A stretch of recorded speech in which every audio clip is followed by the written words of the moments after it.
Hey everyone, it's Kirsten and I am live from my ice bath. And when I take my ice baths, I like to keep myself preoccupied or else it gets really, really cold. And I like to stay in them for 20 minutes. So I always think of something to do while I'm in the ice bath. And I raced the Wildlife Loop Triathlon in South Dakota last weekend. And I've been meaning to do my race report and I just have not had time. Or when I do have time, I'm in my car driving, which I don't think a race report from driving is a really good idea. So I'm here in my ice bath. I actually just finished the 5430 Harvest Moon Half Ironman in Boulder.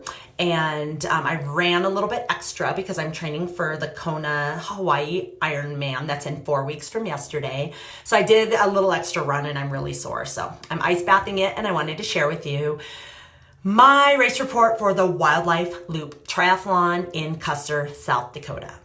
So this year, the Wildlife Loop Triathlon was on September 9th, 2017. And it's a half iron distance race, which if you're new to triathlon, that's a 1.2 mile swim, a 56 mile bike, and a 13.1 mile run. The race director, Brandon, decided this year to add a half-half. So basically an Olympic distance, but for logistical reasons, it's actually it's slightly different than like the standard Olympic distance. So it's like half of a half to attract more people to the race, which is really awesome because I had quite a few friends come up and do the Olympic distance. So the race, I did it last year for the first time and it turned out to be one of my very favorite races ever, because it is gorgeous. So the race is in Custer, South Dakota, and the swim is in a lake right in the state park. And then the bike is mostly in the state park and it goes on the Iron Mountain Highway. So if ever you've been in South Dakota and you've been on the Iron Mountain Highway, you know it's a beautiful, beautiful highway. And it's after Labor Day always, and so it's not super, super crowded. So last year I had a really great experience. And so I told the race director, Brandon, that whenever I'm around, I'm definitely going to do the race again. And I hold by that after this year as well, because I had such an awesome experience. The other neat thing about this race that is very different than most triathlons is there's a cash prize purse. So there's money involved. So they give cash prizes to the top 3 men and the top 3 women in the race, which is really cool because most races you can't make any money unless you are a professional triathlete, which I'm not. And usually when you win, you get prizes that like a trophy or a plaque or something like that, which is great because it's, I'm really excited when I get a good accomplishment, but I like money or things I can use also. So anyway, I like to go and try to win money. So last year I won first place, which was $800. And this year I won second place, which is $400. So pretty awesome that there's cash available. So if you want to go do a beautiful triathlon in September in South Dakota, this is definitely the one to do. So let me tell you a little bit about it this year. Basically, it was pretty perfect as far as the weather, the temperature. The only thing that some people might not think was perfect, but it wasn't that big of a deal, is the water had a ton of like grasses, like I don't know technically what it is, but it's like long grasses that grow up from the bottom, and it was all covering the entrance and exit of the swim. So the race director even tried to cut it down the night before and it grew back by the next morning. So basically you're swimming through weeds. It's only maybe for 50 yards, but it's pretty thick and it's pretty intense. And if I was scared of the water at all or of open water, it would have been really scary because it's kind of like they're pulling down on your legs, and like a big weed like went across my face. And anyway, That's the only thing that some people might not have liked. But other than that, here's how it went down. The race starts at 8 o'clock in the morning, which is really awesome for me because I am super not a morning person. And it's a super low key race. So maybe there were 60 people there total. So the transition area is really small and the parking is right next to transition.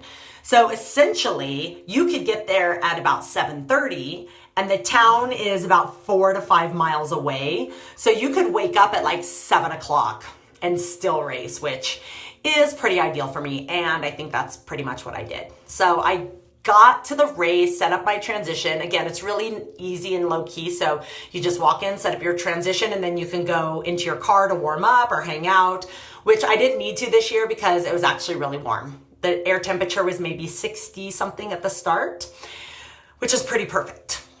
So 8 o'clock, we all gathered down by the water. Brandon told us a little bit about the course and then we were off. And the swim is really easy. The lake is just smooth as glass. So the swim was really easy to sight. And it was a counterclockwise, pretty much a triangle. And you did that twice. So the Olympic distance did it once and the half did it twice. So I felt really strong on the swim. I was in my wetsuit and I've been swimming a lot without it since Kona is non-wetsuit. I've been training for that. So swimming with a wetsuit was a huge treat. The water was pretty warm. I want to say it was high 60s. Definitely if you don't have a wetsuit or if you had a sleeveless wetsuit, it's totally fine swimming in it, but it's nice to have a wetsuit. It makes it easier. And it felt really good. So my swim was 30 minutes, which my swim is always 30 minutes and a half, like 99.9% of the time. And it felt really good, really easy, really fun. I was the second female out of the water. So the girl who won overall first, she was ahead of me the whole race. And then I was second the whole race. So nobody passed me on the bike. And so I didn't need to pass anyone back on the run. So I get out of the swim and the air was perfect temperature. So I was just in my race suit. I didn't need any arm warmers or socks or anything like that. It was really nice. And basically the bike course is pretty amazing. So you start off just climbing a teeny tiny hill, maybe a mile, and then you go like 10 miles downhill. And I've been getting more confident on my tri bike and getting a little more daring and brave on the downhills. So I didn't touch my brakes the whole first loop at all. So the whole 10 miles downhill, I just cruised down. I felt really strong. It felt good. Gorgeous, gorgeous, gorgeous roads. They were super smooth. And then at 11 miles, you turn around and go up a mile, back up the hill, but it's not steep. And then you go into onto Iron Mountain Road, which is gorgeous, gorgeous, gorgeous, pretty shaded. So even if it did get hot, which it didn't, it was perfect temps the whole day. It's pretty sheltered and pretty shaded. So Iron Mountain Road is that first half of the loop, and you do this loop twice. So the first half of the loop, it's windy, gradual uphills, some downhills, nothing really hard, but definitely the second loop, you could tell that it's a little steeper than you might have thought the first loop. And that's half of the loop. The second half of the loop, and you turn onto another road, which is even more gorgeous in my opinion than Iron Mountain Road. I think it's called Needles Road, and it's really, really heavily wooded, and it's a long climb. That's two big hills, a long climb up, a long climb down, long climb up, long climb down, and then you're back at the downhill for about half the downhill, so like 6 miles of downhill, and then you repeat that loop. And then after the second loop, you climb uphill like 3 miles, an easy mile downhill into transition. So the Olympic distance does the loop once, so they get the downhill once, and then the uphill once, and the half distance gets the downhill twice, and then the uphill one. So it's actually a pretty nice course.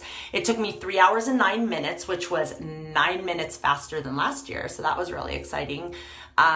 And I felt amazing the whole time. Actually, when I got to the last climb last year, it felt so hard, but since I knew what to expect, it actually didn't feel that bad. So if you're new to this race and you want to do it, just be prepared The last 4 miles, it's a 3-mile uphill and a 1-mile downhill.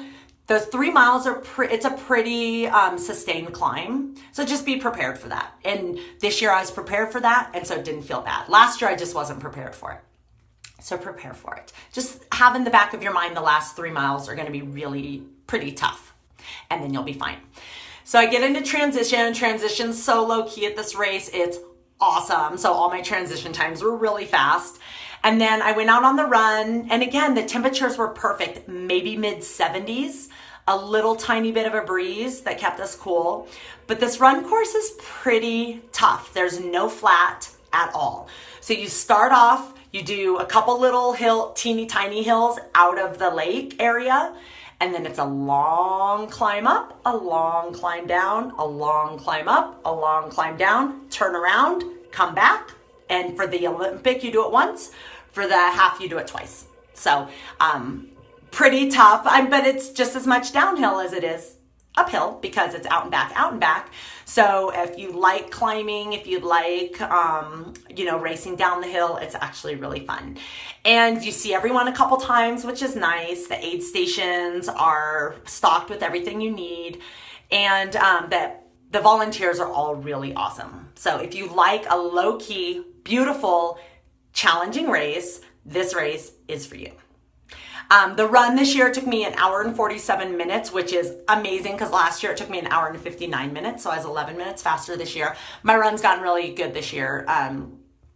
If you want help with running, I can tell you exactly what I've done to get faster. But I was really happy with my time. So my overall time was 5:33, which is an 18-minute PR on that course for me. And I ended up with 2nd place. So felt really great. And again, if I'm around, any year I'm around, I'm definitely going to do this race. Brandon's an amazing race director. His whole family goes there and helps out. The post-race food is phenomenal. And like tomatoes straight from his mom's garden. Hello, I think I had like 800 of them. I think I ate all the tomatoes. Pickles, pickles are the best after a race. So if you have any questions about the course, I've done it twice now, so I'm pretty familiar with it, and I would love to answer any questions for you. And if you want, each year Brandon's given me a discount code that I can give to my clients, my friends, my family. So if you are thinking about doing it next year, let me know. I'll hook you up with a discount code.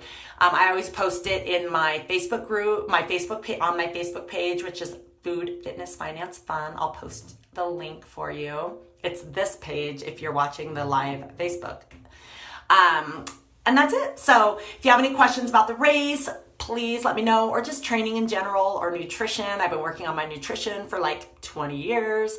And I would love to answer any questions you guys have and help you succeed in your racing and training and in your life. So I will talk to you guys soon. All right, bye.